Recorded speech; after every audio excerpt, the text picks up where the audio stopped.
गिलास लेंगे और इसमें डालेंगे खस शरबत।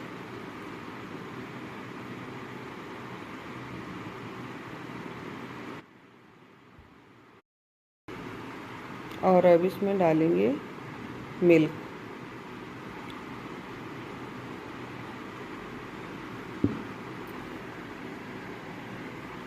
और मिक्स कर देंगे।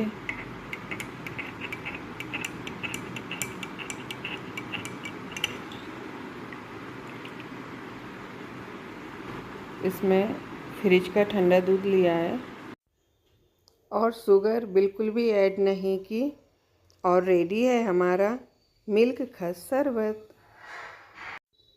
Thank you.